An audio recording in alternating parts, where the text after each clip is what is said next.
kulanti habboon idil ahaantiin baa khiyaartaan hawada ku saaxiibnay waa marka la iyo barnaamijkeena wargeysyada waxay qoraan oo toddobaadkii hal mar kala socotaan bartaan YouTube-ga ku leenahay Somali TV.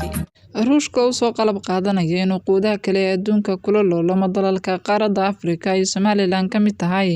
Qaar ka mid ah dawladaha adduunka ugu tunka weyn sida Mareykanka, Jarmalka, Faransiiska, Shiinaha, Turkiga iyo Imaaraadka Carabta ayaa ku loolamaya sida ay xiriir wanaagsan ula sameeysan lahaayeen dalalka qaaradda Afrika, isla markaana mustaqbalka uga faa'iideysan lahaayeen kheyraadka noocyada badan leh ee ceegaaga qaaradani. Ruushka ayaa ka mid ah dawladaha xilligan ugu awoodda badan dhaqaale ahaan iyo militari ahaanba adduunka ayaa ku soo biiray dawladaha ku loolamaya qaaradda Afrika.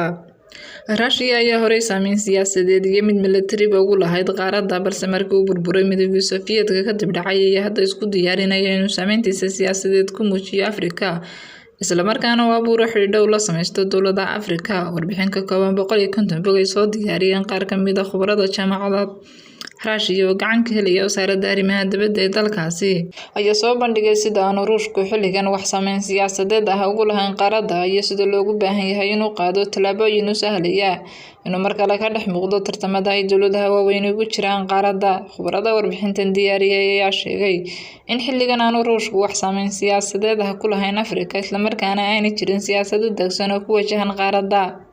Warbixinta ayaa soo jeedisay xoojinta xiriirada siyaasadeed ee Ruushka ee ku wajahan Afrika, taasoo ay xustay inay tahay waxa kaliya ee diiradda lagu saarayo sidii loo muujin lahaa istiraatiijiyadda siyaasadda dibadda ee Moscow ee ku saabsan Afrika. Waa inay qeexdo lagu daro baahiyaha horumarineed ee dalalka Afrika ayaa lagu sheegay warbixin uu arrintani ka diyaariyay wargeyska Modern Diplomacy.